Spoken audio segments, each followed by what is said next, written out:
Hello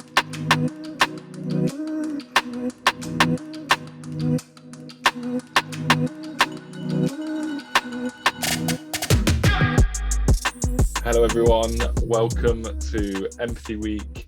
This is the first event of the week. It's the fourth year we've done it. I'm joined here by Louisa from Beyond. She is a great friend of Empathy Week, and so is the organisation Beyond. And she's going to do an amazing mental health webinar for students aged between 5 and 10. And this is going to be like a little assembly, so it's going to be around 15 to 20 minutes long. Hopefully you're going to learn a lot, things that you can take into your classroom, into your life. And I just want to thank Louisa for being here. Obviously this year the theme is around opportunity and education as well. Please do, teachers, please do message us, tag us, let us know how you're getting on with the resources, the films, the lessons. But for now, I'm going to hand over to Louisa, who is going to take us through this amazing webinar. There is nothing more important than looking after our mental health, and I'm so glad that she is going to be here to talk about it today. So Louisa, over to you. Thank you so much. Well, welcome. Well, welcome to Empathy Week, everybody. I am so pleased to be here. As Ed said, you know, the organisation that I work for, Beyond, is just super inspired by the work that Empathy Week is doing, and really pleased to be part of anything that they are running. So yeah, so just to touch a little bit on my sort of background, which we will go into a little bit more detail later on, but I do run a youth mental health charity in the UK called Beyond. Beyond was founded in 2018 by a very special person called Johnny Benjamin, who really kind of embodies this idea of empathy, and whose story, A Stranger on the Bridge, is really one of hope and kindness in the face of real adversity. So I really recommend looking that up on Google. But as a charity, we really seek to improve the mental health of young people. I'm going to tell you a little bit more about the charity in a bit, but before we start, I want to remind you that, you know, anything that might come up for you during this session that you're not quite comfortable with, please just make sure that you speak to somebody afterwards, because, you know, all emotions are valid, all emotions are normal, and we never really know what might trigger us feeling a certain way. So please do speak to somebody if you feel like you have something going on in your mind that you would like to get out. But before we sort of move really into the subject of why we're here, I want you to just join me in doing something, okay? I'd like you all to breathe with me. I'm not being silly, not being funny. I do really mean this. I really want you to join me in doing this, in breathing, okay? So I want you to show me both of your hands, all right? Hi, here are my hands. I want you to point with your second finger on each hand, okay? So your pointer finger. Now I want you to pretend that one of your fingers is a flower and the other finger is a candle. So starting with the flower, I want you to bring it to your nose. I'm going to show you what to do first and then you can follow, okay? So I want you to bring it to your nose, I want you to close your mouth, and I want you to smell the flower. And then I want you to move it away and bring the other finger to your nose. I want you to close your mouth, and I want you to blow the, close your mouth. I want you to open your mouth and blow the candle out slowly. Like this, okay? So do you think you can join me in doing that? You get your hands, point your fingers, and we'll go in 3, 2, 1. Smell the flower. Blow out the candle.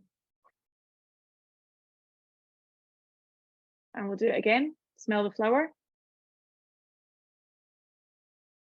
And blow out the candle.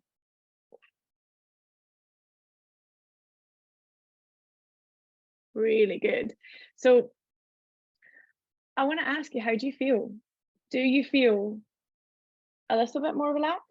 Do your shoulders feel like they're up here, or have they got themselves a bit lower down? Are they feeling a little bit more relaxed? My heart feels quite nice and calm just now. How does your tummy feel? Does your tummy feel, are there butterflies in it? Does it feel quite at peace? Is your head feeling clearer? I know that my head is feeling a lot clearer. I really find that doing exercises like that just really help us to get into, to move into the next activity or whatever it is that we're about to do in our day. Which leads me into talking to you about why we're here, actually. So we're here to talk about mental health. That's probably not a surprise by now, which really is all the stuff to do with our emotions. Have you ever thought that it's a bit strange that the term mental health suggests that it's all to do with our mind, but it can really quite often have some physical sensations? I just want you to think about that for a second, and think about what I mean. So I always notice that when I'm anxious, my tummy does somersaults, and sometimes I really need the toilet quite urgently. Sometimes my tummy gets really sore, actually. Sometimes it feels like it's doing this. If I'm feeling anxious, I'm feeling maybe nervous or stressed by something. If I'm feeling excited, then maybe I'm full of energy and I just want to jump around. And that's physical, right? If I'm sad, what happens when I feel sad? When I feel sad, I can probably feel quite tired. I probably don't have a lot of energy. And this is a funny one. If I'm feeling embarrassed, maybe my cheeks will get rosy. All of these are physical sensations, aren't they? So I think what that does is really just kind of reinforce the connection between the physical and the mental. And we can't really look after one and forget the other. They're completely intertwined. So when I was younger, I really struggled. I found change very difficult. I found myself to be quite anxious actually when I was very little. I actually found myself to be stressed out by what I would have said were small things. But I guess not everybody feels, that the same things are small. Now, I was actually labeled a worrier. Don't know. I'd love you to put your hands up in your class if you have ever been called a worrier. Have you ever been particularly anxious about something and been called a worrier, as if what you're worrying about isn't, oh, I think we've got yeah, isn't actually that important? It really is. Every single concern of yours is important. I was labeled oversensitive. Hands up if anybody can relate to that. Yeah, I was labeled oversensitive because I felt things really strongly. I felt joy strongly. I felt sadness strongly. I felt other people's pain really strongly. I was labeled oversensitive. I would get upset about certain things and I was labeled fragile. And actually, what we now know is that all of these were completely normal emotions and should be treated as normal emotions and actually just being given the space to process them.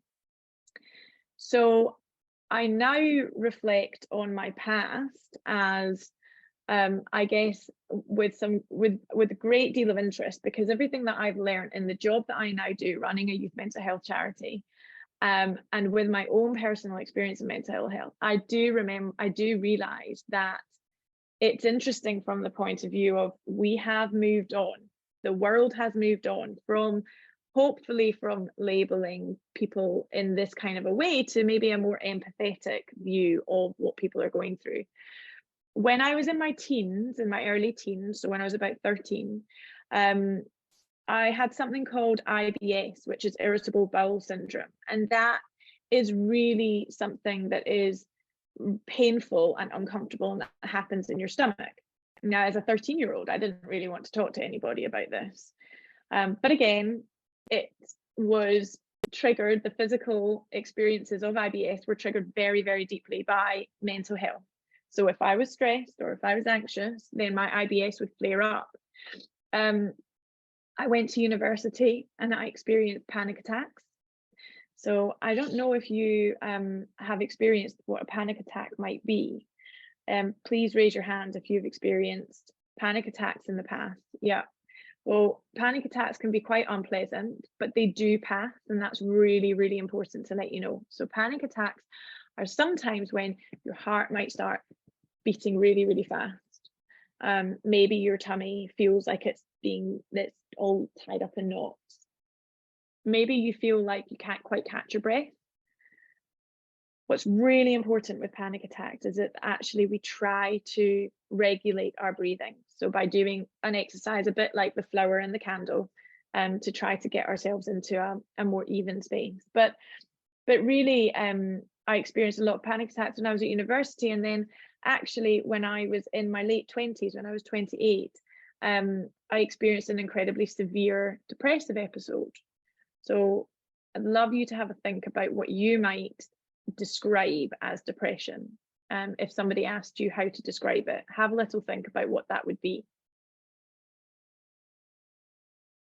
So now I'll tell you, depression is when feelings of low mood stick around for longer than a few days. So low mood is when we feel particularly sad, when we don't have that much energy. Again, to reiterate, that's normal. That is a normal emotion to have, and it's a normal emotion to feel. But any emotion that we feel for an extended period of time is when it becomes something that we really need to start to address. And I had got to the point where actually I found it incredibly difficult to get out of bed in the morning. I had no appetite and I didn't want to eat. I couldn't stop crying.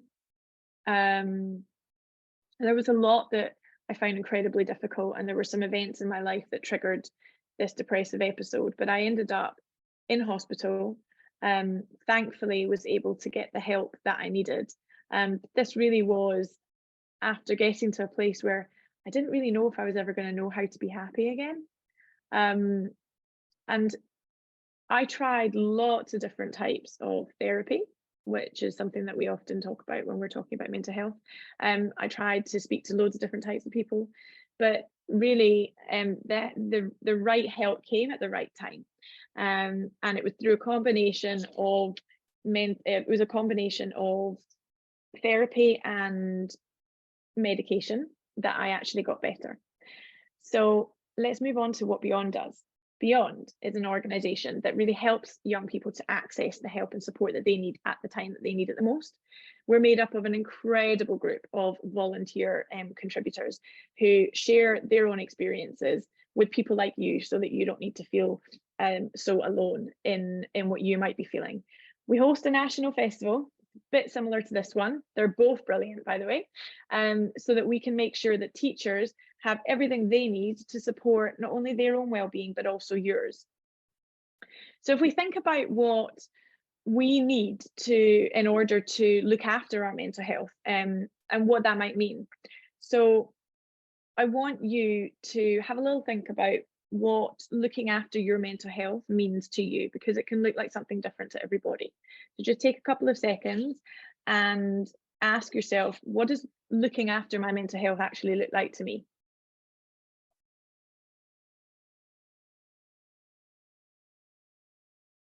So I wonder if looking after your own mental health might look like some of these things. Does it look like not playing too many video games maybe, or not watching too much television? Because actually there's chemicals in our brain that doing some of those things, so watching video games or watching too much television, actually stops the production of, and those chemicals are really important because they're the ones that actually help us to stay feeling happy. So maybe looking after your mental health means that maybe it's as simple as looking up. So I really noticed that when I was unwell, my natural tendency was to look down at the floor. So as I was walking, I would look along the floor. And actually, if as you're walking, you look up, you start to notice things. You start to realize that the trees are blowing in the wind, and you start to see what kind of weather there is. And you start to notice things that ultimately lift your mood. Practice mindfulness. Does anybody think about mindfulness? Does anyone know what mindfulness is? Can you raise a hand if you know what mindfulness is, please? So it's really about being in the moment. It's about doing whatever it is that you're doing and doing it in that moment and only focusing on that. So you can actually do everything mindfully. You can eat mindfully, you can play mindfully, you can do art mindfully, you can breathe mindfully, and would you believe you can scroll social media mindfully? You really can. That's a whole other workshop in itself. Some of the ways that we can be mindful are through our breathing, or by doing some of the exercises. So like the flower and the candle, that's one. Box breathing is another. I'm going to ask you to do that along with me if that's okay. So box breathing is where you imagine a box and each side of the box is 4 breaths long. So what you need to do is you need to breathe in for 4 and breathe out, hold for 4 and breathe out for 4 and hold for 4. Okay, so I'm going to ask you to do that with me for just a moment. All right, we'll do it once or twice. Okay, and we'll see how we feel after that. So can you breathe in for 4 counts, please? And hold for 4 counts, please. And breathe out. And hold. And one more time. Breathe in. And hold. Breathe out. Hold. Well done. That's one type of breath work. It's a breathing exercise that really helps us to regulate our breathing, which also really helps us, our entire system, to feel calmer. Another one is actually to put your hand on your heart and just to breathe in and out 3 times. Take 3 deep breaths. This is really good if you're feeling particularly anxious or nervous or feeling a little bit of panic in that moment. If you put your hand on your heart, the action of actually touching your heart with your hand is really powerful in this moment. But if you breathe in 1 big deep breath and out and in and out and in and out, well done. And that's a really great one. So before we wrap up, because this is a short session, I want to share something with you, but because it's a secret, don't tell anybody. Although quite a few people might already know about the secret. Sometimes my head might feel like it just feels like it's got so much going on inside it. Like maybe it feels like my thoughts are a bit like a washing machine. Does that resonate with anybody? Can anyone put their hands up if they feel sometimes like their brain has just got loads and loads and loads of things happening at one time, and that they're really like rushing around in that brain of yours? Well, even if you don't, somebody has, but even if you don't, there is a nice exercise to do that is just really beneficial anyway. But if you do, then this exercise is really powerful to help calm those thoughts, really. So there are a lot of glitter jar recipes out there, and I don't know if you've ever seen one of these before. Can you put your hands up if you've seen one of these? Okay, well, I'm gonna blow your minds right now. So we're actually going to attach the very secret special recipe of Johnny Benjamin, who's the founder of Beyond, for his special glitter jar, because I think that it's one of the best. So here's what you do, okay? So sometimes your brain feels like these little pieces of glitter, they're just moving around and round and round. Well, what's really important to do is to take your glitter jar and to just pay attention to all of the bits of glitter as they start to settle. And as you're doing that, what you don't realize is that you're actually doing an act of mindfulness. And also what it helps you to realize is that when all of the glitter rests down at the bottom, it's the same as your thoughts. So that really busy jar of glitter is like your very busy brain. And it's only a temporary state when it feels like that, and it will calm down. But we need to do whatever we can to help that happen. So this is one of the ways that you can do that, and some of the other breathing techniques are others. So I really hope that you're able to take away a little bit about what our mental health is. Remember, all of your emotions, everything that you feel is your mental health, and everything that you feel is completely normal and natural. And I really hope that you're able to take away some tips and tricks to help you to look after your mental health. And also, I hope that you're able to take away with you a couple of exercises that might help you in the moments where your mental health might really feel a bit tricky. I want to say thank you. Thank you so much to Empathy Week. Thank you so much to Ed for having me on. And if anybody would like to know more about the work that we do, then please do search Google www.wearebeyond.org.uk.